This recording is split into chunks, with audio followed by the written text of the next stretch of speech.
Muito bem-vindo, muito bem-vinda à última apresentação desse congresso excepcional. Tomara que vocês tenham recebido toda a experiência que vocês precisavam para o dia a dia de vocês. E agora, então, vocês vão ter o prazer ou desprazer de acompanhar um assunto complexo, difícil, para não dizer chato, que é a ventilação mecânica. Então vamos tentar, considerando que você já está cansado, que já participou de todos esses dias de palestra, a gente transformar esse assunto meio atrapalhado, vamos mastigar ele para que você possa definitivamente introduzir no seu dia a dia. Ventilação mecânica não é um aparelho para ficar ali acoplado ao seu aparelho de anestesia e ser usado, sei lá, exclusivamente no caso de parada cardiorrespiratória, por exemplo. A ventilação mecânica ela pode te ajudar anestesia a anestesia. E hoje eu vou apresentar a ventilação mecânica para vocês e vou deixar vocês mesmos, terem o insight de saber se a ventilação mecânica ainda vai ser um equipamento para ficar parado ali, um elefante branco, ou se você vai começar aos pouquinhos fazer virar rotina no seu dia a dia. Então, vamos começar? Muito bem, então eu só gostaria de agradecer o convite para participar desse congresso top online, num período onde os cursos, palestras, eventos, lives, estão tudo acontecendo de forma online. A gente está se perdendo um pouco com tanto conteúdo, mas o legal é quando isso tudo está no mesmo lugar, que a gente possa aproveitar de forma satisfatória. Então vamos lá, bem-vindos mais uma vez à última apresentação do VET Experience.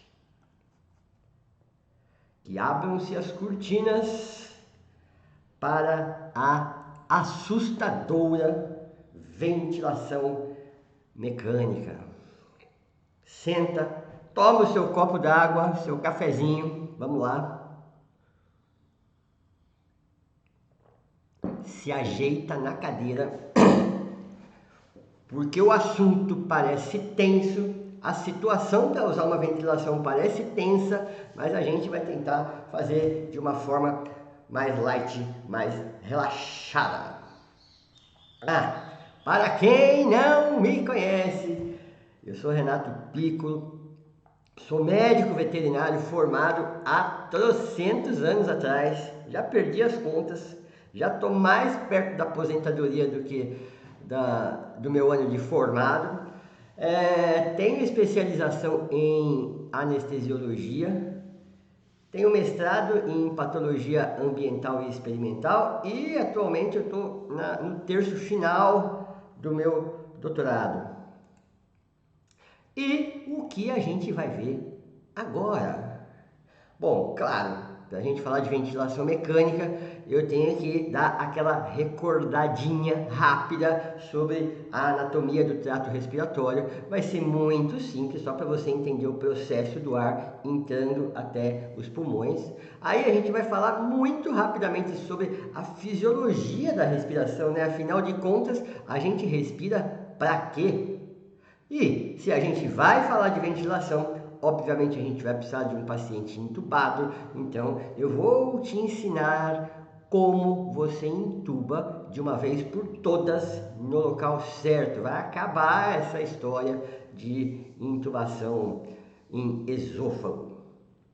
Bom, a partir daí eu vou te passar o conceito de ventilação mecânica, as características do ventilador, o tão neurótico momento onde você vai programar o seu ventilador E assim que o seu paciente estiver anestesiado e sob ventilação, quais são os pontos principais que você, ou até melhor que isso, quais são os pontos aonde você vai prestar atenção no seu monitor para que você saiba exatamente o momento de passar o seu paciente da respiração espontânea para a ventilação mecânica. Isso, vai ser desse jeito que eu vou explicar. Então, bem-vindos mais uma vez. E eu não vou cansar de falar bem-vindos, porque eu sei que esse assunto é chato e o seu dedinho já coçou para você não assistir essa palestra, a última, a que você está mais cansado e com o assunto mais de tudo. Mas vamos lá. Vamos lá!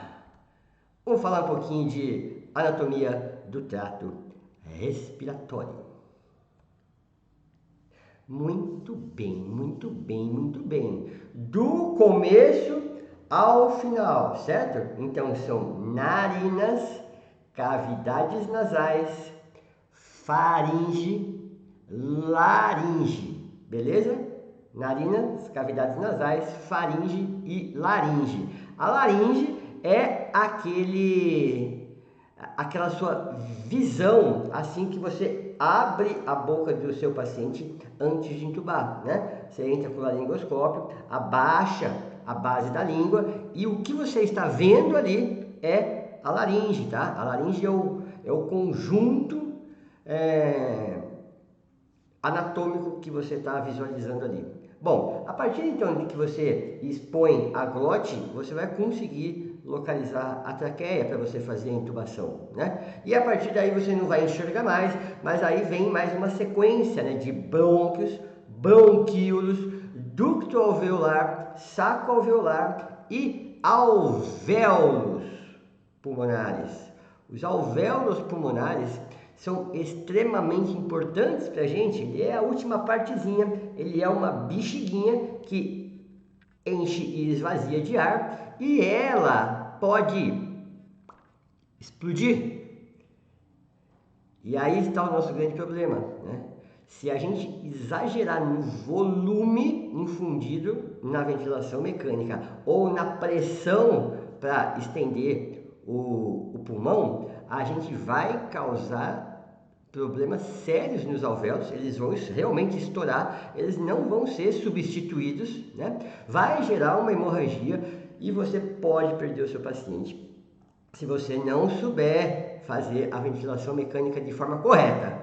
Mas isso não impede, isso não é proibitivo para você fazer a ventilação mecânica. Se você fizer da maneira correta, isto sim vai ajudar o seu paciente. Então, não seja omisso à ventilação mecânica. Só entenda o que nós vamos passar, nós, não eu, né? O que eu vou te passar agora, para que você possa ligar a ventilação no momento certo e programar o seu ventilador para que não ocorra volutrauma ou barotrauma. Olha só que bonitinho, não sei se está grande, acho que ficou pequeno, né? Mas quando eu falo de alvéolos pulmonares, tomara que o meu mouse entre aqui para não atrapalhar, né? Então tá, ó, nós vamos aumentar aqui o pulmão para você conseguir ver os bronquíolos, né? Levando para esse cachinho de uva aqui, que são os alvéolos pulmonares. Aqui ele está de forma bem grande. Então, esse aqui é o ponto. Se você consegue imaginar que lá dentro do seu pulmão existem inúmeras micro bexiguinhas sensíveis que podem explodir se você exagerar no volume ou na pressão, aí é o primeiro passo para que a sua ventilação mecânica seja mais benéfica do que maléfica.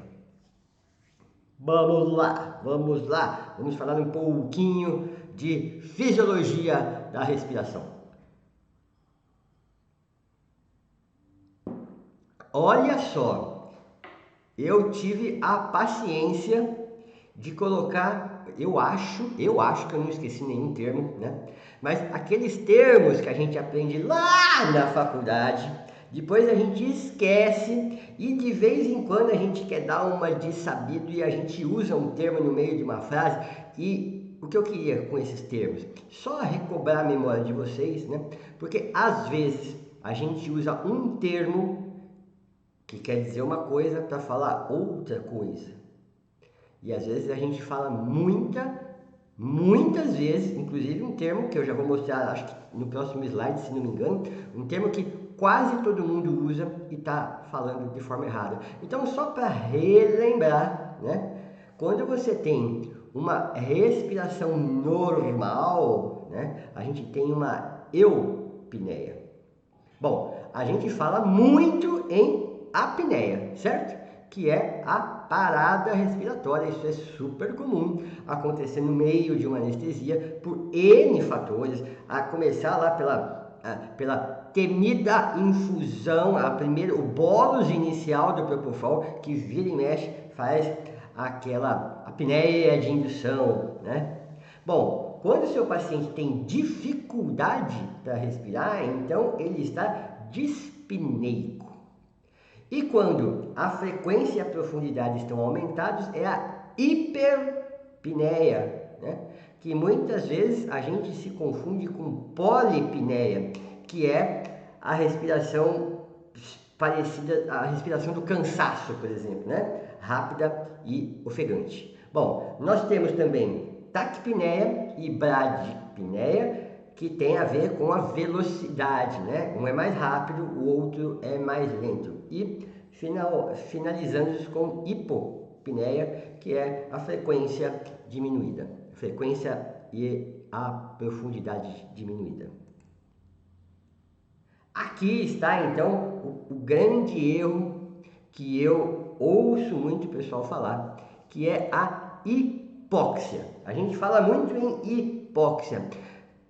Nosso paciente está lá com a língua ficando azulada e a gente fala que ele tem hipóxia. Você está olhando o monitor multiparamétrico, você está vendo lá a saturação caindo, a saturação caindo, a saturação caindo. Presta atenção nisso. Ou seja, a concentração de oxigênio circulante caindo. Pegou oxigênio circulante baixo e você fala que o seu paciente está com uma hipóxia. Não! Vamos lá aprender de uma vez por todas. Quando acontece isso, esse quadro todo que eu desenhei para você, então a gente tem aqui, olha, cadê o meu mouse? Aqui, a gente tem a hipoxemia. Hipóxia é uma diminuição da oxigenação em um órgão, para que você nunca mais esqueça. Vamos pensar numa falta de oxigênio no cérebro, então isso aí vai produzir um AVC. Né? Uma falta de oxigenação no coração, e isso vai produzir um infarto.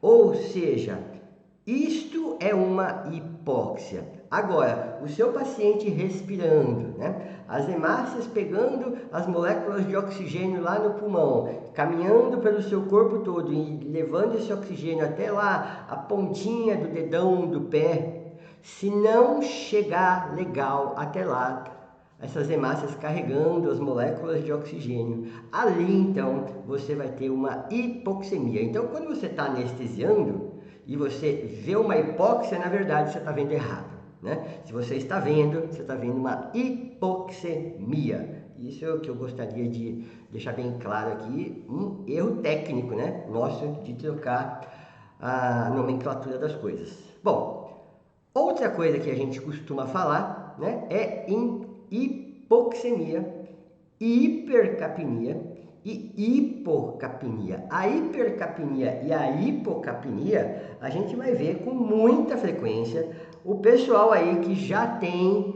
o grande prazer de ter o capnógrafo no seu monitor multiparamétrico. A cianose, aí sim é a coloração azulada, isso é muito comum da gente ver durante uma anestesia. Atelectasia é um outro termo que a gente usa muito, que é justamente quando aquelas microbexiguinhas, elas ficam colabadas, né? E aí elas não conseguem abrir. E finalmente, pneumonia, que é a inflamação dos pulmões. Parte chata, mas eu precisava contar para vocês que vocês têm que falar hipoxemia. Bom, aí você vai ter o seu aparelho de anestesia, né? O seu ventilador, e você vai ter que colocar no seu paciente um fluxo de oxigênio fixo e, por incrível que pareça, possivelmente muito mais baixo do que você está fazendo no seu olhômetro no seu dia a dia. Vamos considerar que a gente tenha 3 circuitos clássicos que a gente usa na medicina veterinária, que são os antigos sistema aberto, sistema semi-fechado e sistema fechado, tá? Essa nomenclatura aqui, ela é mais recente, mais realista, né? Então, quando você usa o Baraka, que é o antigo sistema aberto, hoje nós chamamos simplesmente de circuito sem reinalação de gases, porque ele recebe do aparelho o oxigênio e o anestésico, né? E ele expira isso para o ambiente, ele nunca reinala. O sistema semi-fechado, que era aquele sistema em que parte do ar expirado e de tudo que ele expirava, né, ele reaproveitava, né? Então você oferece para o seu paciente oxigênio e anestésico, ele inspira isso e na expiração ele expira o oxigênio, o anestésico, calor, umidade e gás carbônico.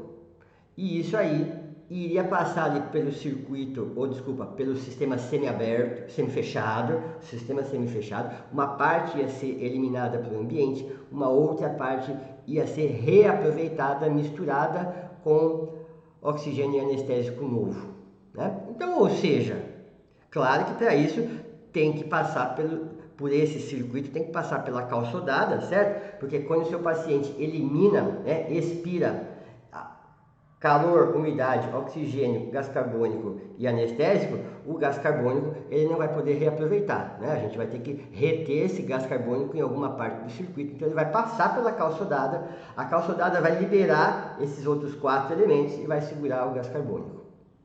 Então, por isso que hoje nós chamamos de circuito com reinalação parcial de gases. E, finalmente, o antigo sistema fechado, que hoje é circuito com reinalação total de gases.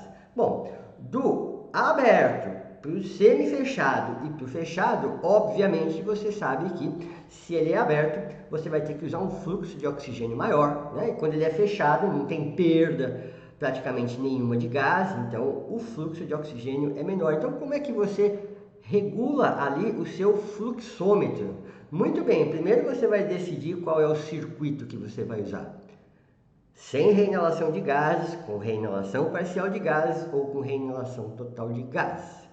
Bom, a partir da hora que você decidiu, então vamos exemplificar aqui que a gente vai realmente ligar o ventilador. Então a gente vai trabalhar com um sistema, o antigo sistema fechado, né? O atual circuito com reinalação total de gases. Então a gente vai trabalhar com este volume que é nada, né? Olha aqui, o que a gente mais gasta, que é o Baraka, que é o que a gente usa em pacientes de porte pequeno, a gente trabalha com 0,2 litros por quilo por minuto, ou seja, vamos pensar que você vai anestesiar um cachorrinho de 5 quilos. Então você vai pegar 0,2, cadê meu mouse? 0,2 vezes 5, 0,2 vezes 5 vai dar 1 litro por minuto para esse paciente. Então você vem aqui no seu fluxômetro, abre aqui a torneirinha, coloca a esfera em cima do número 1 e anestesia com esse fluxo, né? Olha só, quando você vai trabalhar com um circuito fechado, né?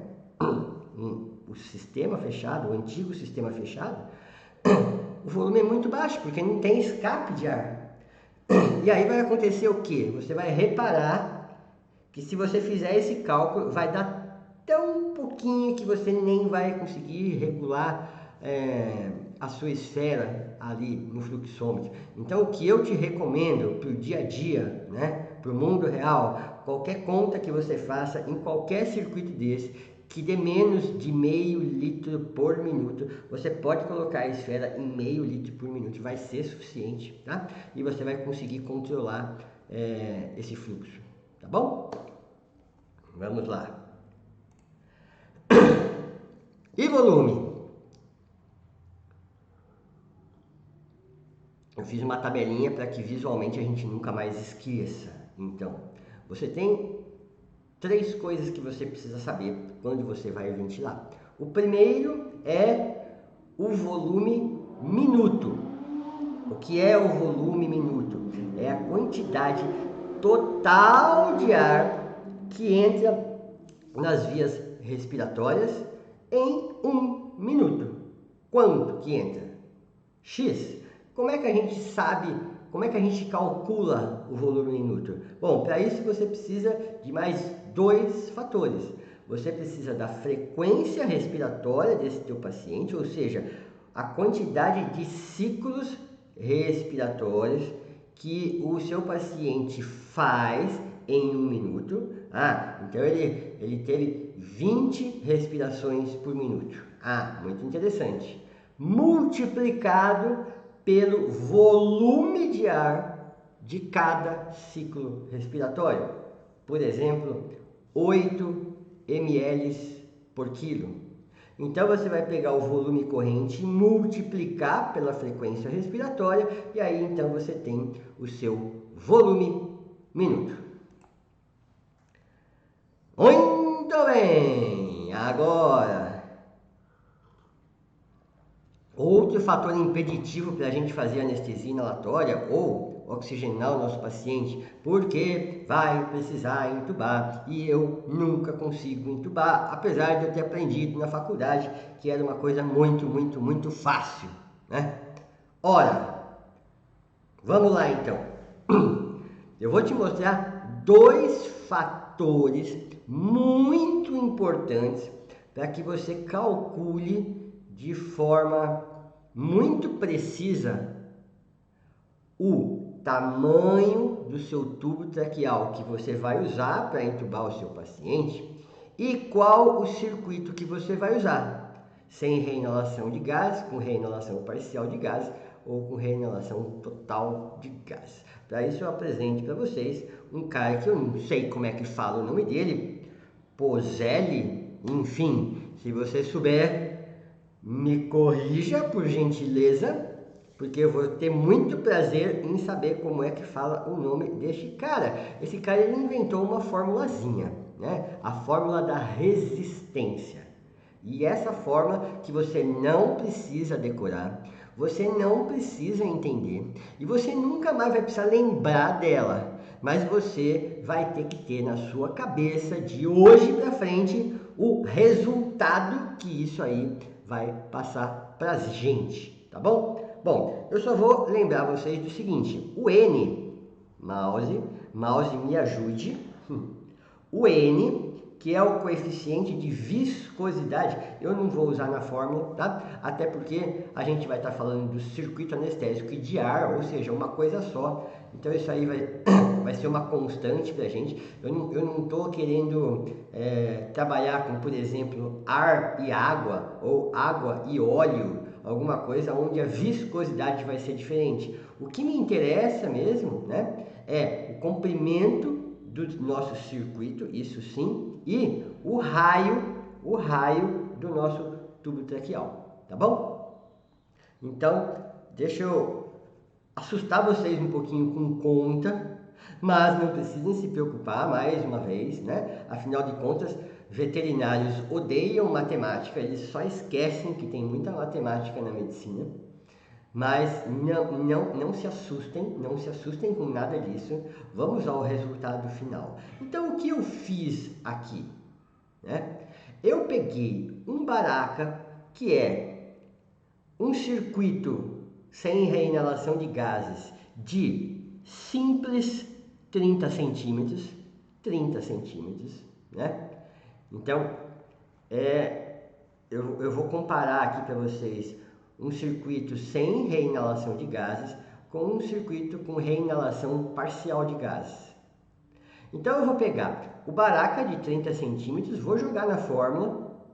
Nossa, πr a quarta potência, não me interessa. E aí eu tenho um valor de 15. O que eu vou fazer com esse valor de 15?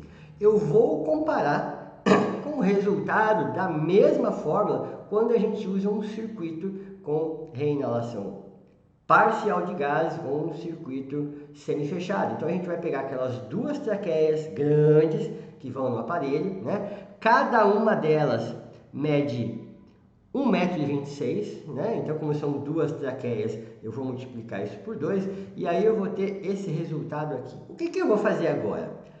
Eu vou pegar esse resultado aqui de um circuito com reinalação parcial e eu vou dividir por esse resultado aqui, que é o resultado do baraca. E isso significa o quê? Que o comprimento aumentou 8 vezes do baraca para o semi-fechado, ele aumentou 8 vezes, e isso tem como resultado, né, que cabe, que cabem 8 vezes o número 15 dentro do número 127. Ou seja, o comprimento do circuito aumentou 8 vezes quando você sai do baraca e vai para o semi-fechado e, consequentemente, o seu paciente vai ter que fazer 8 vezes mais força para respirar. Então esse é o primeiro fator. A partir do momento que você começa a colocar dentro do aparelho de anestesia, você vai dificultando a respiração do seu paciente. Cada vez ele tem que fazer mais força para respirar. Pensa você assoprando um canudinho desse tamanho e agora pensa em você assoprando uma daquelas mangueiras de jardim de 30, 40 metros. Você tem que fazer muito mais força para tirar a água de dentro de uma mangueira do que tirar a água de dentro de um canudinho. É esse o resultado que eu estou tentando mostrar para vocês. Quanto mais comprido, mais força você tem que fazer. E o seu paciente anestesiado, ele vai ter circuitos cada vez mais longos, né? Então a gente vai dificultar o nosso paciente em respirar. Por outro lado, a gente tem uma tendência de passar um tubo traqueal o mais fininho possível, para não machucar a laringe, para não ficar batendo na glote, para não causar um edema de glote, para ficar mais fácil da gente conseguir entubar, né? Porque um tubo muito grande a gente tem dificuldade para entubar. E aí eu vou jogar na fórmula para vocês verem que a gente não pode fazer assim, né? Eu peguei um exemplo, um tubo traqueal número 6 e peguei um outro exemplo, um tubo traqueal número 3. O que eu quis mostrar para vocês? Eu vou pegar um tubo 6 e vou pegar, que vamos dizer assim, esse aqui seria o ideal para o paciente, né? Mas eu vou pegar um tubo com a metade do diâmetro, porque fica muito mais fácil para entubar, né? Muito mais difícil da gente errar e muito menos irritante ali na região, que é assim que a gente pensa, né? Então eu vou pegar um bem menor, vou pegar um que seja metade do tamanho ideal, vou jogar na fórmula, vai gerar aqueles números bagunçados. E agora o que eu quero te mostrar, quantas vezes o número 334 cabe dentro do número 5.000 e pouco, né? Bom, eu diminuí o tubo pela metade e cabem 16 vezes o número 334 dentro do número 5.344. O que eu quero dizer com isso? Olha só, se você diminuiu o tubo pela metade, nós vamos dificultar a respiração do nosso paciente em 16 vezes. Agora imagine que as duas fórmulas trabalham juntas, né? Quanto maior o comprimento do seu circuito e quanto menor o diâmetro do seu tubo, mais dificuldade você gera ao seu paciente. E claro, o seu paciente está anestesiado. Se o seu paciente está anestesiado, via de regra, a gente ainda está produzindo depressão respiratória. Ou seja, três fatores que vão atrapalhar e muito a respiração do seu paciente. E agora eu te pergunto, o que a gente pode fazer para facilitar a respiração do paciente se cada passo que a gente faz para colocar o nosso paciente num circuito anestésico, a gente está piorando a situação do nosso paciente?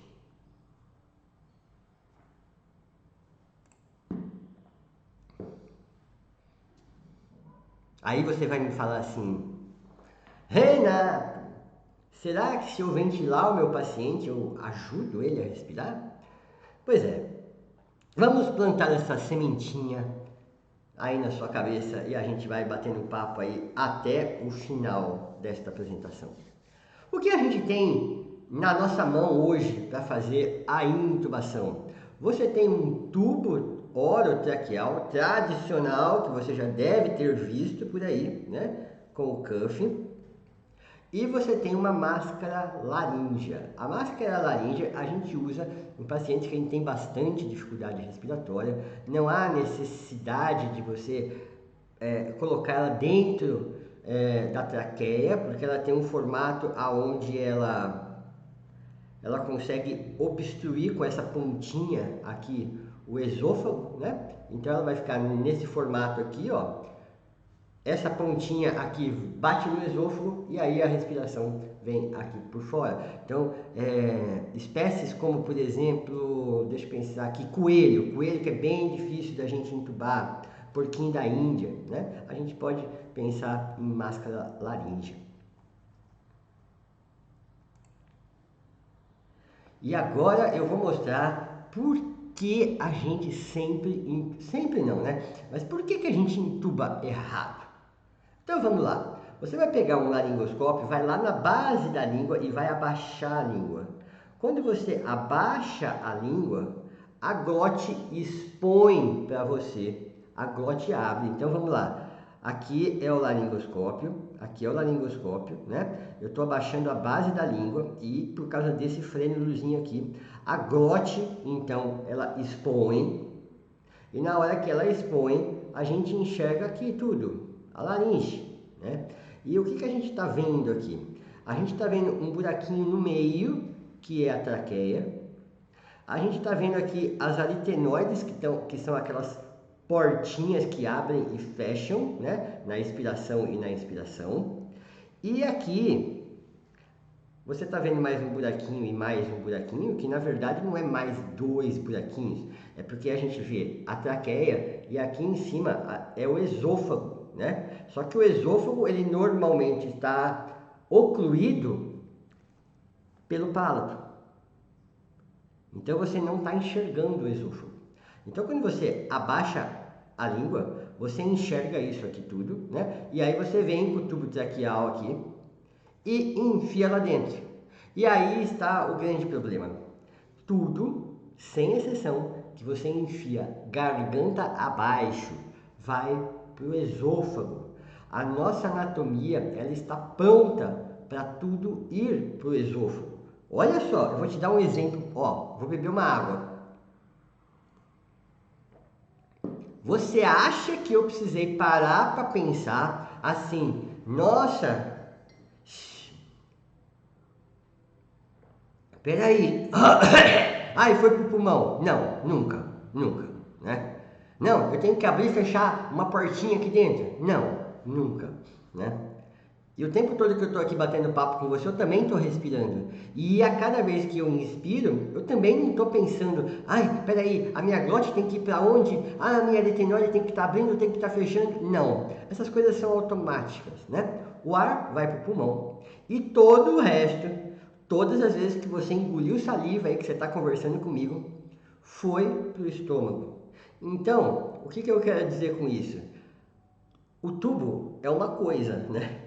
Assim como a saliva, assim como a água, assim como a comida. Quando você põe para dentro, vai pro estômago. Então, como é que você faz para... o que a gente tem que fazer para conseguir entubar? Muito simples. Não é abaixar a glote e botar o tubo lá dentro. É isso que faz, muitas vezes, você entubar o esôfago. Para você entubar a traqueia, você precisa ver a traqueia. Olha aqui. Aqui eu estou vendo a traqueia. É esse buraquinho do meio. Então eu vou pegar a minha sonda traqueal ou meu tubo orotraqueal e eu vou colocar aqui no meio. É isso. Não é abaixar a língua, abaixar a glote e colocar o tubo lá dentro. É abaixar a língua, abaixar a glote, achar a traqueia, pegar o tubo e colocar dentro da traqueia. Aí você nunca erra. Beleza? Agora, você enxerga isso fácil sempre? Fácil sempre. Você abre a boca do cachorro e você enxerga isso, e você abre a boca do gato e você enxerga isso. Mais uma vez, se eu simplesmente pegar o tubo e enfiar lá para dentro, vai pro esôfago. Eu vou ter que pegar o tubo, vir com o tubo e colocar aqui dentro da traqueia. Beleza? E espero que a sua próxima intubação você lembre desse fato, né? Use um laringoscópio, né? Para evitar que o tubo encoste em qualquer parte da nossa boca, porque tem muita bactéria, né? Então, esse é um grande motivo para você usar o laringoscópio. Abre, expõe a área, vem com o tubo e vai direto dentro da traqueia.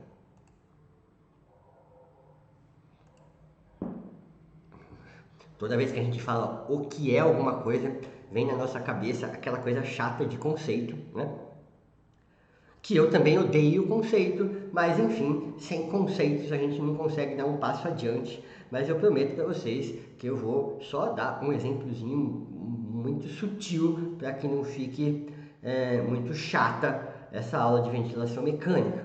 Então a primeira coisa que eu quero falar para vocês é que tudo não é ventilação mecânica. Tudo chama-se ventilação artificial. Esse é o termo correto. Toda vez que a gente vai tirar o nosso paciente da respiração espontânea, a gente vai fazer uma ventilação artificial. E aí sim, ela se subdivide em dois tipos. Se você fizer assim, no balãozinho do seu circuito lá de anestesia e ventilar o seu paciente, ou se você pegar um ambu e ventilar o seu paciente, quando você usa as suas mãozinhas, você está fazendo uma ventilação manual.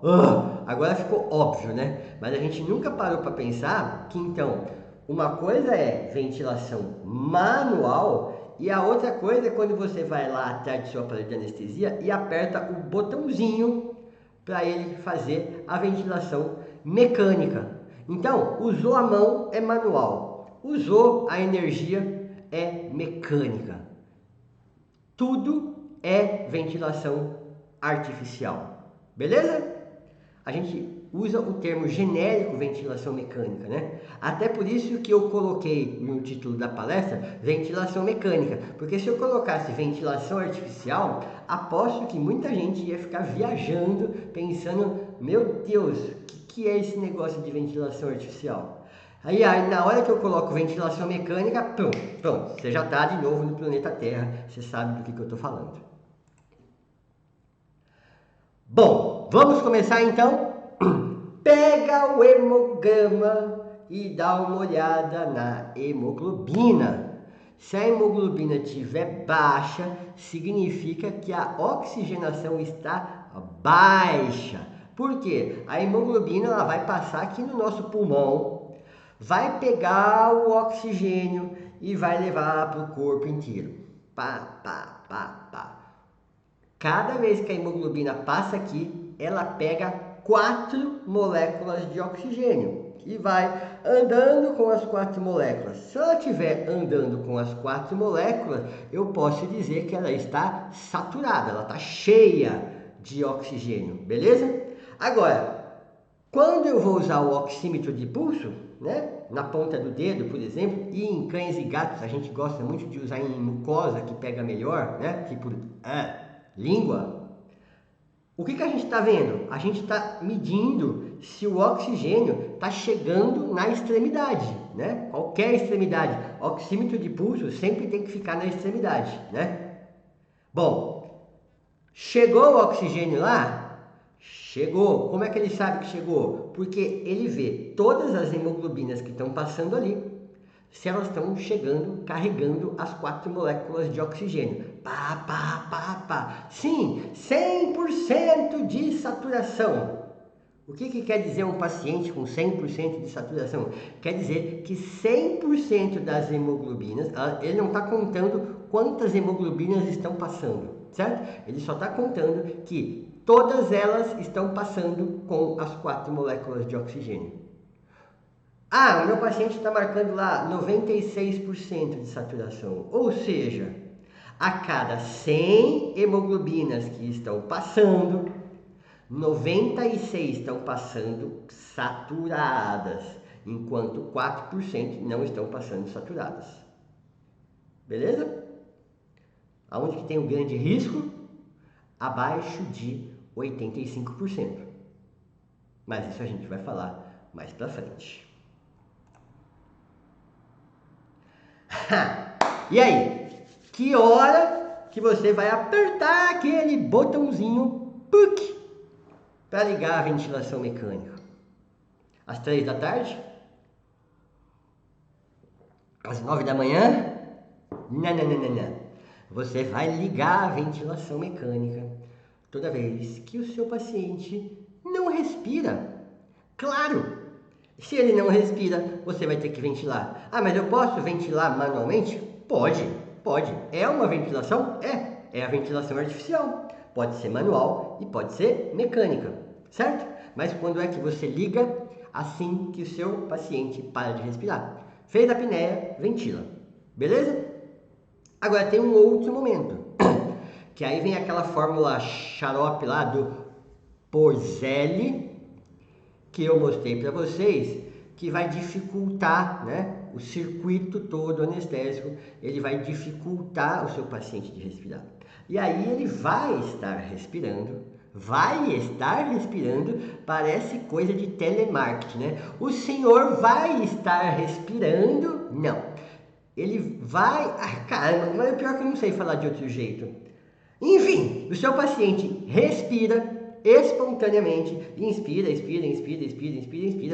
a linguinha tá rosinha, aparentemente tá tudo lindo, mas aí eu vou te falar uma coisa, ele não tá respirando legal, ele não tá com uma ventilação adequada. Mas como, Renato, se ele respira, se a profundidade tá legal, se a frequência tá legal, se a mucosa tá rosada, como eu vou saber, então, se ele está respirando bem ou mal? Pois é, para isso, eu posso dar uma boa ou uma má notícia agora, né? Você vai ter que perguntar para o seu capnógrafo. Capnógrafo, tá respirando bem? Tá, então você pode deixar na ventilação, na respiração espontânea. Capnógrafo, você está respirando bem? Nossa, Renato, tá não. Não tá fazendo uma troca legal. Ixi, velho. Tá sobrando, sabe? Ele não tá conseguindo jogar o gás carbônico pra fora. Meu, tá uma nhaca lá dentro. Ah, então eu pego e ligo a ventilação mecânica. Essa é a boa e a má notícia, né? Porque se você já tem o capnógrafo, agora é só a hora de você perguntar para ele. Agora, se você não tem o capnógrafo, você só consegue saber se o seu paciente parou ou não de respirar. Se ele respira bem ou não, você não consegue.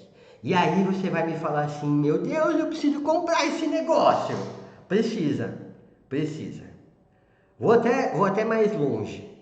E agora eu vou te falar como anestesista, né? Bom, você já viu que eu sou formado lá no milênio passado, né? Quando a gente anestesiava com estetoscópio. E só. Depois começou a vir as coisas, né? Apareceu o oxímetro, depois os monitores começaram a ficar com preços acessíveis, a gente começou a comprar, né? E aí chegou um dia que o capnógrafo apareceu assim no universo da medicina veterinária. Eu poderia até chutar um valor de um capnógrafo aqui, meio genérico, talvez algo em torno de R$ 6.000. Quando os anestesistas, e eu estou falando em nome dos anestesistas agora, quando os anestesistas começaram a usar o capnógrafo, a gente descobriu que ele era um dos parâmetros mais importantes na anestesia para a gente. Hoje, eu não sei já quantos anos eu tenho capnógrafo, mas hoje, se você me der um monitor sem capnógrafo, é quase eu fazer um voo às cegas. O capnógrafo, ele me baliza muito na questão respiratória. Então, até porque agora, de novo como anestesista, eu duvido, né, que você conheça um anestesista aí desses terceirizados que vão anestesiar para vocês, que não tenha capnógrafo, né? Porque afinal de contas é um parâmetro extremamente importante para a gente. Você como clínico, talvez você não tenha e talvez você não tenha interesse em comprar um capnógrafo. Mas o que eu quero te apresentar hoje nessa palestra é justamente isso, né? É que a maioria das vezes que você vai estar anestesiando o seu paciente, você vai estar criando obstáculos para o seu paciente respirar.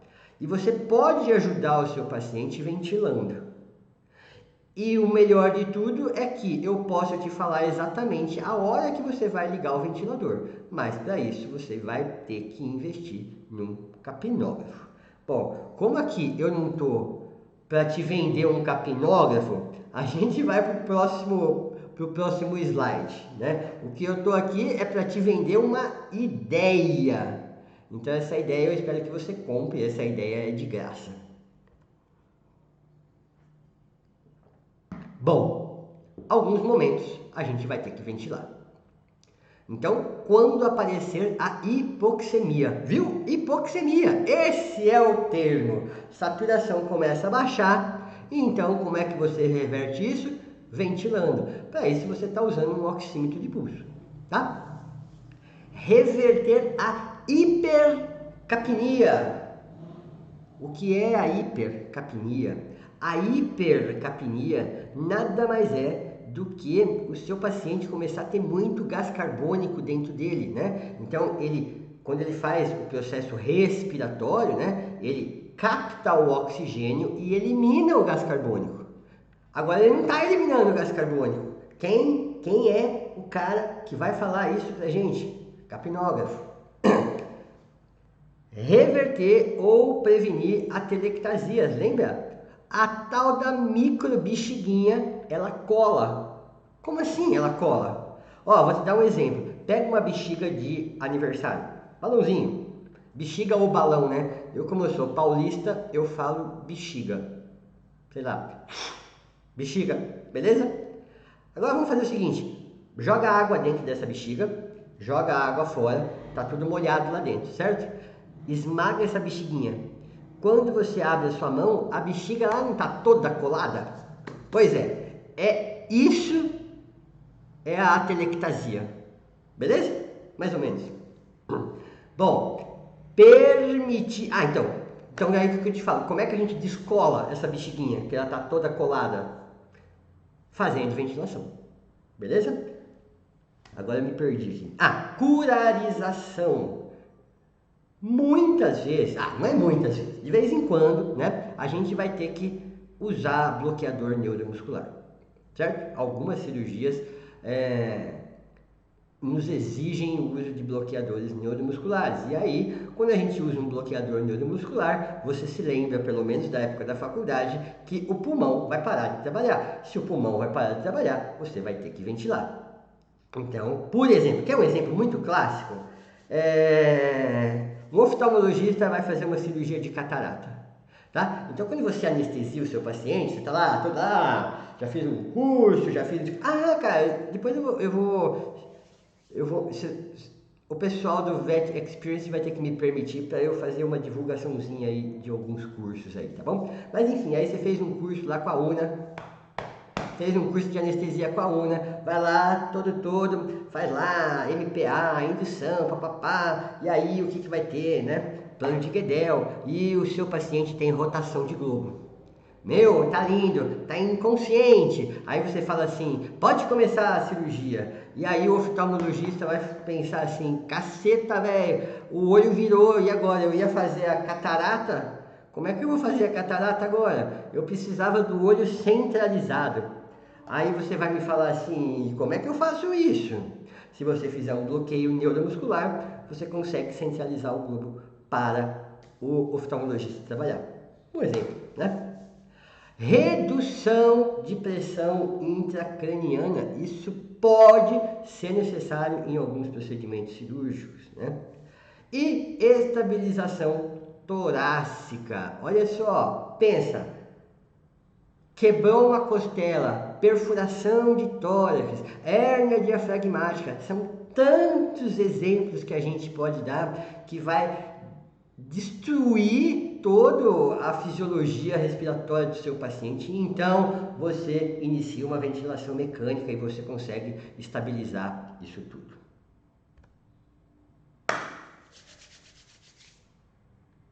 Parece difícil, mas é só um pouquinho, né? Só um pouquinho. Vamos lá? Pegar o ventilador na mão, então. A partir da hora. Agora é assim. Pode parecer complicado, mas eu vou te resumir tanto, até porque é só uma palestra, né? Que ao invés de eu te dar duas opções e você ficar lá, ser ou não ser, né? Controlado ou assistido, pressão ou volume, lá, lá, lá, lá, lá, lá, né? Isso seria muito lindo se você tivesse numa pós-graduação de anestesiologia e eu tivesse 3 longos dias para passar com vocês, para explicar tudo isso nos mínimos detalhes. Mas a gente está numa palestrinha de bate-pronto, né? Direto ao ponto, mundo real, dia a dia, então a gente vai trabalhar por eliminação. E como que a gente elimina? Elimina assim, 99% dos ventiladores da linha veterinária só fazem controlado, não fazem assistido. Então, você vai ter que ter, no mínimo, um ventilador mais top de linha, né? Ou um ventilador desses de linha humana adaptado para veterinária, que você vai ter o modo assistido. Via de regra, na sua clínica, se você já tem o ventilador, você vai ligar ele no modo controlado. Como assim? O modo controlado, você vai entender agora. Eu vou ligar o aparelhinho e ele vai controlar a inspiração. Aí ele libera a inspiração. Inspirou, libera. Ou seja, ele vai ficar ciclando, né? De forma controlada, sempre padrão. Tudo dependendo exclusivamente do ventilador. E esse é o ventilador que todo mundo tem. Se você tem um ventilador com o modo assistido, então este ventilador já é um ventilador inteligente. Ele consegue assistir o seu paciente respirar, ele consegue entender que o seu paciente está respirando, então ele respira sozinho, mas se o seu paciente respirar, ele aceita a respiração do seu paciente. Ele não briga com o seu paciente, que é o que acontece lá no rosinha ali, no modo controlado, né? Paciente respirando, ventilador respirando, pé, pé, pé, pé. Até que uma hora o paciente para de respirar e o ventilador vai sozinho. O assistido não acontece isso, né? O assistido, o seu paciente respira e o seu aparelho respira, eles nunca brigam. Se um respirar, o outro não respira. Se o paciente respirar menos, o assistido vai lá e completa as respirações. Beleza? Aqui é a mesma coisa. Ser ou não ser? Você pode fazer um cálculo e injetar dentro do pulmão do seu paciente X ml de oxigênio por inspiração, ou você pode calcular, Gente, eu não vou fazer um striptease, é só um exemplo. Ou você pode calcular a pressão que eu quero que ele inspire. Ou volume ou pressão. Beleza? Vamos direto ao ponto. O jeito que a gente mais deveria fazer. Bom, a chance, muito resumidamente, a chance de a gente errar é maior quando a gente trabalha a volume. A chance da gente acertar é maior quando a gente trabalha a pressão. Mais uma vez, eu gostaria de ter horas e horas para a gente trabalhar todos os pontos positivos e negativos, vantagens e desvantagens de cada ciclo, né? Eu não estou eliminando o ciclo a volume. O que eu estou te dizendo é que, como a gente tem pouco tempo, é muito mais fácil para você começar a trabalhar ciclando a pressão, tá bom? Para que vocês não briguem com a minha superficialidade. Juntei os dois só para vocês terem uma ideia mais global de como a gente trabalha. Quando a gente trabalha a volume, né, você tem um tempo controlado, assim como a gente trabalha a pressão. Tempo controlado de inspiração, certo? E ele dispara toda vez que você tem pressão ou fluxo. Quando a gente trabalha no ciclo de volume ou pressão, isso é muito parecido, tá bom? Começa a ter diferença quando a gente vai falar, tipo, vai inspirar até quando? Agora começa a diferença. Quando a gente está trabalhando a volume, a gente tem o que? A gente inspira até onde? Até ele atingir esse volume. E quando a gente trabalha a pressão, ele vai até o limite de atingir a pressão que a gente colocou, certo? Se a gente trabalha volume, então eu vou jogar lá 30 ml, pá! Se eu for trabalhar a pressão, a gente vai trabalhar até 15 centímetros de água, pá! Pronto, aí é o limite. E quando é que ele cicla, né? Então, chegou no limite, quando que ele volta? Chegou no limite, quando que ele volta? A mesma coisa, né? Quando a gente está trabalhando a volume, o limite é sempre o volume. Volume-tempo, volume-tempo, volume-tempo. Quando a gente está trabalhando a pressão, é só o tempo, não tem volume, porque ele é feito a pressão. Rapidamente, aonde que você usa cada caso, né? Se eu precisar injetar lá para dentro X volume, eu preciso trabalhar a volume. Porque aí eu consigo colocar o valor matemático de um cálculo que eu fiz lá para dentro. Quando a gente trabalha a pressão, a gente nunca consegue colocar o volume exato que a gente quer, porque na verdade a gente só distende o tórax, né? Então, essa distensão, ela é limitada à pressão, quando a gente está falando de ventilação à pressão, né? Bom, quando a gente está trabalhando a volume, a gente não consegue controlar a pressão. E quando a gente está trabalhando a pressão, a gente não consegue trabalhar a volume. Parece fácil, mas eu quero dizer o seguinte, é mais fácil eu estender o tórax,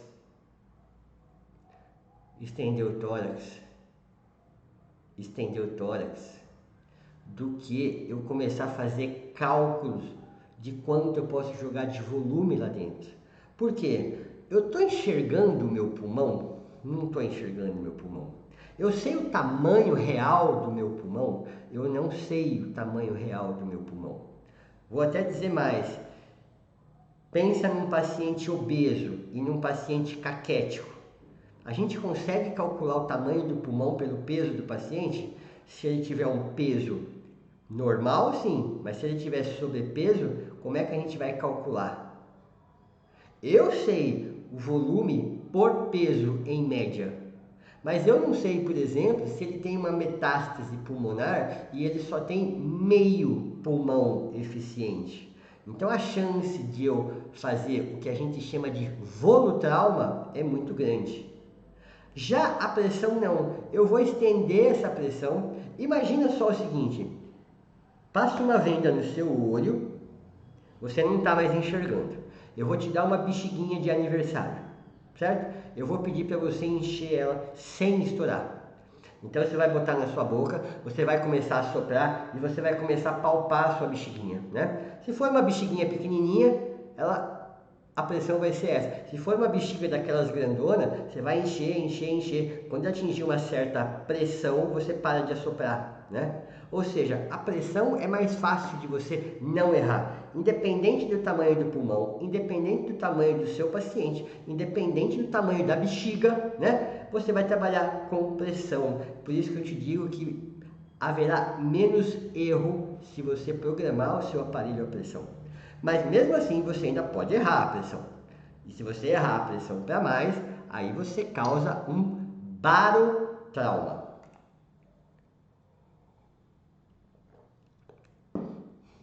Aparelhos melhores, você ainda tem a opção da modalidade. Mais uma vez, a maioria dos aparelhos de anestesia com ventilador na linha veterinária não vai ter essa opção para você.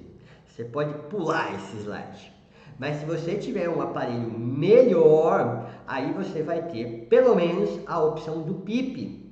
O que é o PIP? O PIP nada mais é do que uma pressão expiratória positiva no final. Ou seja, o pulmão enche e ele esvazia, certo? Pulmão, pá, puf, pá, puf. Pensa agora que esse pulmão é aquela bexiguinha molhada por dentro. Então, quando ele esvazia, ele cola, ou seja, colabado. Você tem que fazer muita força para inflar esse pulmão e quando ele esvazia, ele cola de novo. Como você faz para evitar isso? E evitando esse colabamento, né? Você evita muita força para inspirar. Ora, se eu te falar que existe uma possibilidade de, na hora que ele está esvaziando, ele não esvaziar totalmente, ele enche e ele esvazia parcialmente. Enche, esvazia parcialmente. Não colaba mais. Como é que você faz isso? Você vai lá no seu ventilador, aperta o botãozinho de PIP e aí ele infla o seu pulmão, já está na ventilação mecânica, tá bom? E aí a hora que ele está esvaziando, antes dele colabar de novo, o seu ventilador vem e injeta um pouquinho de oxigênio aqui no final da expiração. E aí ele nunca deixa o seu pulmão zerar de novo. Esse é o PIP. Então agora ficou fácil, né? Pressão expiratória final positiva, não deixa colar.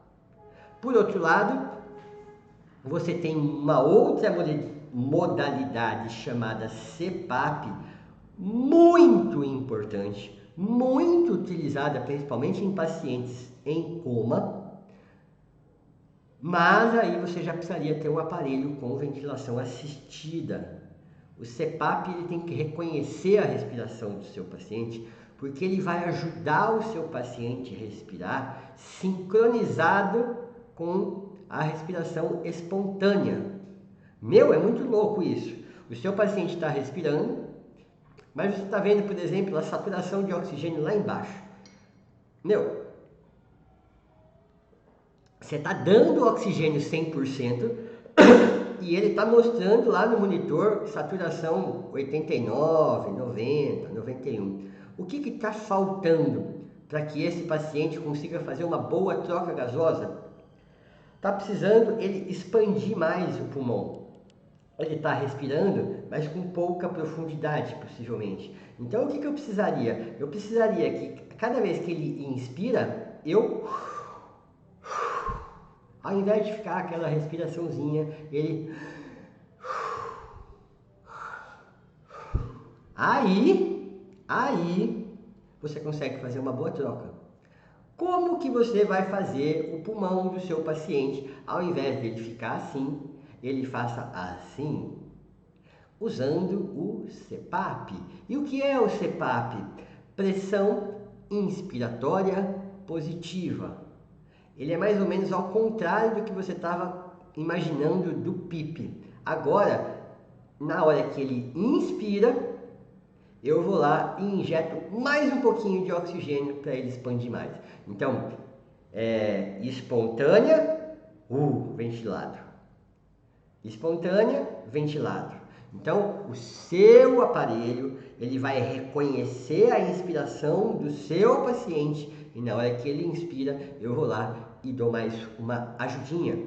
Pressão inspiratória positivo. Isso é muito importante em hipoxemia e em hipercapnia, tá? A hipoxemia, quem me fala é o oxímetro de pulso e a hipercapnia, quem me fala é o capnógrafo.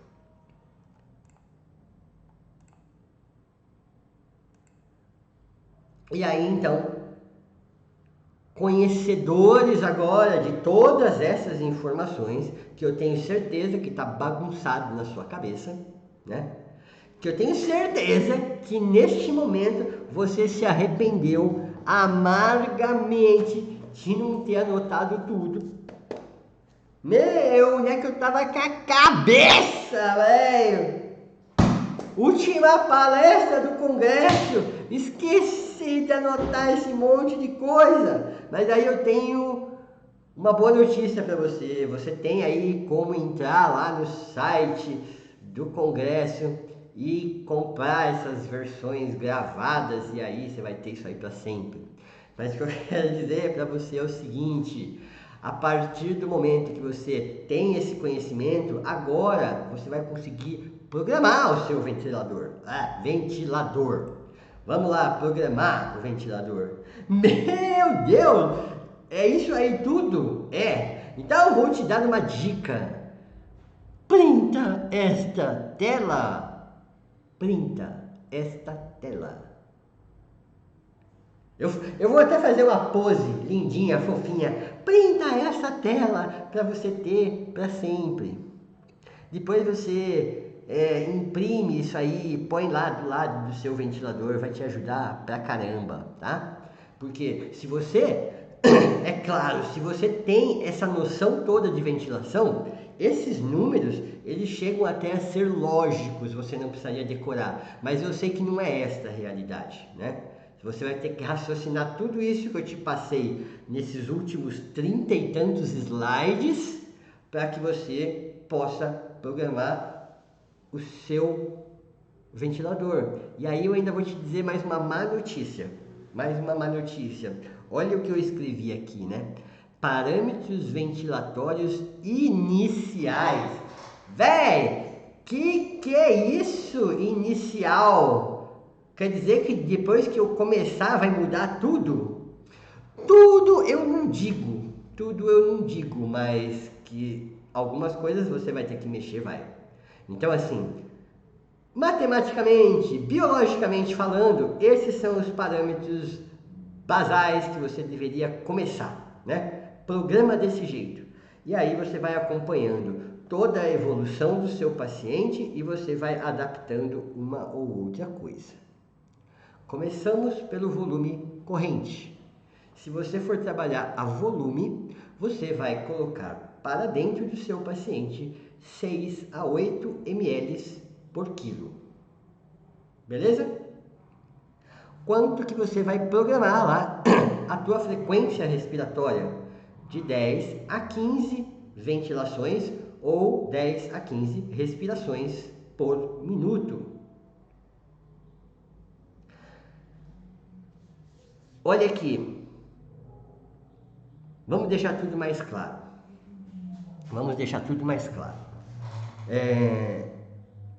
Você tem esses dados, certo? Você vai olhar para o seu paciente, você vai ligar o ventilador, vai olhar o seu paciente. O seu ventilador ele já vai vir com alguns parâmetros de fábrica, né? Alguns parâmetros que vêm originais de fábrica, e alguns ventiladores você consegue salvar algum parâmetro mais padrãozão assim, né? Então olha só, se o seu paciente for de porte grande, você sabe que ele vai poder respirar menos, né? Talvez 10 a 12 ventilações por minuto. E se for um paciente de porte pequeno, entre 15 e 20 ventilações por minuto, né? Ai, Renata, agora você já está mudando aí o que você acabou de escrever. Então, agora eu quero que você entenda como é que funciona isso, né? Eu estou te falando de parâmetros iniciais. Esses aí são os parâmetros iniciais. Agora o que eu quero que você faça é o seguinte, é um exercício mental de você ver esse teu paciente ventilado e conseguir imaginar como seria o seu paciente respirando, dormindo, fisiologicamente. Aí começa a fazer a diferença, porque a hora que eu te falo aqui, por exemplo, cadê aqui? A pressão de pico, ou seja, quanto que esse pulmão vai distender, né? Presta atenção, às vezes você vê um gato dormindo e você nem vê extensão torácica, né? O gato, aliás, ele tem uma extensão muito mais abdominal do que torácica. E mesmo assim ela é sutil, né? Gatos peludos, às vezes você só vê o pelo mexendo na expiração, né? Você não vê o tórax fazendo assim. E é isso que eu quero que fique claro, né? Você coloca uma pressão de 20 num gato e você vê o gato respirando assim, quando que na prática, né? Na prática, o gato quase não mexe. E se você colocar 20 respirações por minuto, você vai falar assim, bom, se ele estivesse dormindo, ele não estaria respirando nesta velocidade, ele estaria talvez respirando nesta velocidade. E aí você vai adaptando, né, os parâmetros para o seu paciente. E por aí vai. Outra coisa clássica, né? Quanto tempo você leva para inspirar? Olha, em média, fisiologicamente, vai, mouse. O mouse não quer entrar na tela e eu não... Aê! Em média, a gente leva 1 segundo inspirando. E leva o dobro disso expirando. Então, olha aqui. Se o mouse entrar, né? Aí eu não quero mais que o mouse entre. Ah, agora ele entrou, tá vendo? É sempre assim, né? Lei de Murphy. Olha aqui. O fisiológico nosso é muito próximo disso. 1 segundo inspirando, 2 segundos expirando. Mas se você, por exemplo, né? Olha só como é que a matemática é maluca. E como é que o meu mouse é maluco, que ele não entra também. Se eu quiser uma ventilação de 10 vezes por minuto, se ele levar 1 segundo para inspirar e 2 segundos para expirar, ele vai respirar a cada 3 segundos. Certo? Ou seja, ele vai ter que respirar 20 vezes por minuto para você conseguir esse valor. Então, olha só mais uma dica que eu te dou. Matematicamente, tudo não consegue ser possível. Ou você aumenta a frequência respiratória, ou você vai ter que aumentar o tempo de inspiração, ou a relação inspiração-expiração. Por isso que é muito importante você ter um olhar clínico sobre a ventilação mecânica e você adaptar ela do jeito que você quiser. Tá bom? Outra coisa, olha ali, a FiO2. Quanto mais oxigênio você oferecer para o seu paciente, mais chance, olha que louco, mais chance de atelectasia. Pô, quer dizer então que se eu oferecer oxigênio a 100%, tem mais chance de dar pau? Tem. Ora, aqui eu e vocês aí estamos respirando o ar, né? Nós estamos respirando 100% de oxigênio? Nunca! A gente está respirando quanto?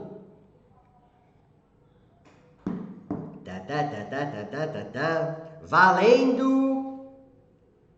Não. Não. Eu ia sortear um negócio aqui, mas não. Valendo nada. A gente está respirando aqui 21% de oxigênio. Veja como é mais fácil respirar com 21% e não com 100%. Mas como assim? Como assim?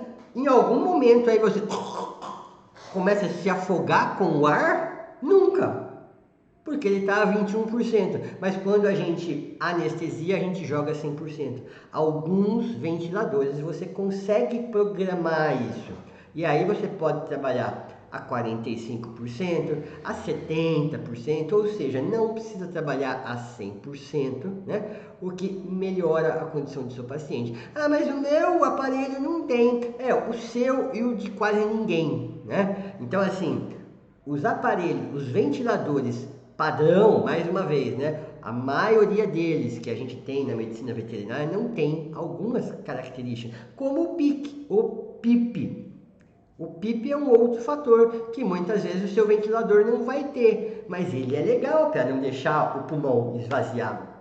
Ele ajuda muito, né? Ele até seria importante o tempo todo ter um pipizinho, que muitas vezes eu deixo até em 1 centímetro de água, nem em 2. Ah, Renato, mais uma vez você está falando que você não usa a tabela? Gente, é biologia, né? Para quem não tinha ideia nenhuma do que era isso, pronto, agora vocês têm a ideia, até por isso que eu pedi para vocês printarem. Mas não se engessem ou ingessem. Engessem.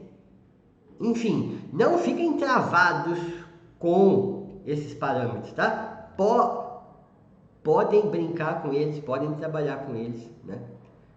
Treinem antes. Sabe como é que você treina antes? Pega aquele balão, o balão do seu aparelho de anestesia, você pega ele, conecta lá na ponta da tua traqueia, liga o ventilador e veja esse balão funcionar, como se ele fosse um pulmão, né? Aí você pode brincar com pressão, com volume, você vai ter uma visão do que é isso tudo, brincando com o seu balão.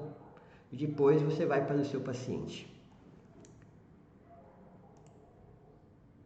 E você vai para o seu paciente, e quando você estiver no seu paciente, na respiração espontânea, no meio da anestesia, aí a gente vai falar o seguinte para você. Você vai conversar com o seu monitor e, de vez em quando, você vai ter que partir para a ventilação mecânica, outras vezes vai poder ficar na espontânea. Então, se você estiver vendo só a frequência respiratória, que o normal é entre 10 e 30 respirações por minuto, caso baixe de 10 respirações por minuto, eu já te recomendaria apertar o botãozinho da ventilação mecânica.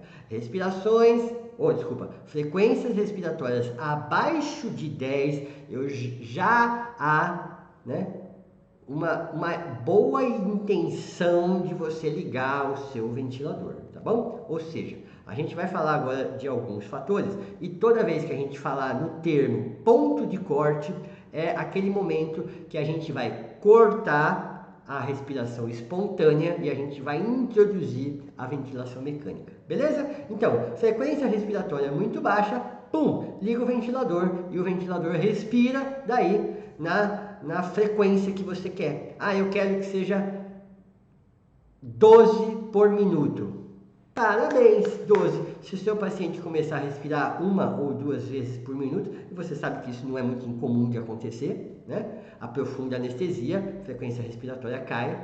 Aí o que você faz? Liga a ventilação, programa lá, 12. Eu quero 12. Ótimo. Se você tem um ventilador controlado, ele vai fazer 12 por minuto. Se você tiver uma assistida, olha que legal. Como o seu paciente está respirando 2, ele vai lá e coloca mais 10. E aí ele respira 12. Oxímetro de pulso. Então, olha só, eu vou voltar um slide, me desculpem. Frequência respiratória, você pode ver isso pelo seu monitor, tá? Mas frequência respiratória é uma coisa que você não precisa nem ter monitor. Você pode olhar o movimento do balão, você pode observar o movimento do tórax, né? E você ainda pode pegar o estetoscópio e auscultar a inspiração do seu paciente. Então, é fácil de contar, né? Agora já vem na parte dos equipamentos eletrônicos, oximetria de pulso, você precisa ter um oxímetro, aí você já não consegue contar, né, quantas hemácias estão circulando lá, saturadas de oxigênio. Então, o que eu te diria que o ideal estaria entre 95% e 100%, agora, ou 94% e 100%, dependendo da literatura, mas o ponto de corte é 85%. Abaixou de 85%, você já tem risco de morte, tá bom? Então, abaixou de 85%, pá! Liga o seu ventilador. E a queridinha dos anestesistas, a capnografia, capnometria e capnografia. Então aí a gente vai... Caraca, meu, esqueci a palavra... mensurar, tá escrito. Velho, quando a gente vai ficando velho, as coisas são complicadas, né? O negócio está escrito e eu esqueci a palavra e não vi que estava escrito. Então vamos lá. É a última palestra do congresso, minha gente. Vou tomar um gole d'água então. Nós vamos medir a quantidade, a concentração de gás carbônico dentro do nosso organismo. Tem que estar variando entre 35 e 45 milímetros de mercúrio, a concentração de gás carbônico. Se ela subir de 45, é o nosso ponto de corte, né? Aliás, é o nosso melhor ponto de corte, já vou adiantar. Se o capnógrafo mostrar para você mais de 45 milímetros de mercúrio, pá, você liga o seu ventilador. Beleza? Muitíssimo obrigado por vocês me aguentarem aqui no último bloco do congresso. Eu vou pedir a liberdade para eu deixar meus contatos aqui para vocês, né? Quem não aguenta mais olhar para minha cara pode desligar, mas eu prometo que é mais 2, 3 slides aqui, a gente termina muito rapidamente. Para quem não conhece os meus cursos, né?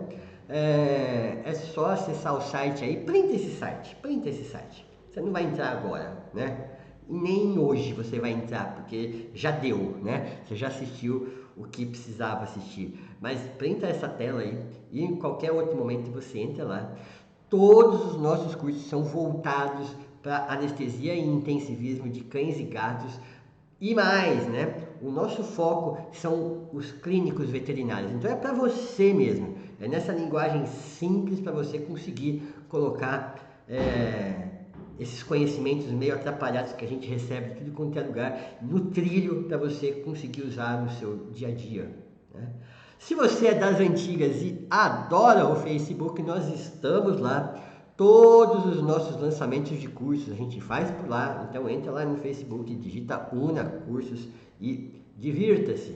Mas se você já é mais moderninho, então o esquema é o Instagram, Una Cursos Veterinários. Ali a gente nada de braçada, é a rede social que a gente mais se diverte, a gente tem mais interação, então tem mais seguidores, então é ali que a gente faz a festa, faz sorteio, faz lançamento, dá desconto, aqui olha, você não pode não fazer parte, tá bom? Então, mais uma vez, se você não puder anotar agora, eu te recomendo que você faça um print aí, do nosso endereço do Instagram. É claro que se você gosta de curso, e eu acho que você gosta, porque você está fazendo um congresso, então eu também te sugiro a nossa página no YouTube, tem trocentas horas de cursos grátis ali. Tem uma série nova que a gente está gravando agora, que é Anestesista de Pijama. São vídeos diários de 1 minuto e meio, só com dicas curtinhas. 1 minuto e meio, gente. Não vai dar tempo de encher o saco e você querer adiantar o vídeo. É um ponto específico, que é uma dica teórica e como é que você usa ela na prática. E claro, se você quiser ter um contato mais íntimo com a gente, é só você mandar um zap para este número aí, que a gente te coloca na nossa lista de transmissão. Ela é uma lista totalmente voluntária, você entra quando quer, você sai quando quer, mas ali a gente passa tudo o que acontece com a UNA nesta lista de transmissão, tá bom? Promoções, congressos, tipo esse que a gente avisa lá também, né? Algum lançamento novo, enfim, a gente bate muito papo ali pela lista de transmissão. Então, se você quiser, também se quiser dar um print nessa tela, 19, porque nós estamos no interior do estado de São Paulo, na cidade de Campinas, 991465368. Manda um zap para mim e fala assim: Renato, me coloca na lista de transmissão. Beleza, simples assim. E aí, para sua surpresa, né, eu vou pedir para você me tirar uma foto do seu CRMV ou da sua carteirinha de estudante, ou sei lá, ou do portal da sua faculdade, porque a gente só coloca quem é da área, tá bom? E agora, sim, agora é o fim mesmo. Muitíssimo obrigado por vocês terem assistido essa coisa chata da ventilação mecânica. Eu espero que ela tenha ficado menos chata e mais inteligível para que vocês possam começar a introduzir isso aí na sua rotina. Se vocês tiverem dúvida e realmente abraçarem a causa, olha, Renato, você me convenceu que a ventilação mecânica é importante para o meu dia a dia. Não vai ser 100% das minhas anestesias, mas de repente eu comecei a entender que talvez aí uns 30% das minhas anestesias eu vou ter que ventilar, mas agora eu vou pegar para valer e agora eu precisava, sei lá, de alguém para me ajudar. Então você vai voltar ali aqueles 2, 3 slides para trás, vai pegar aquele número lá da lista de transmissão. Eu vou até voltar, porque você falou assim, não marquei aquele número. Printa aí.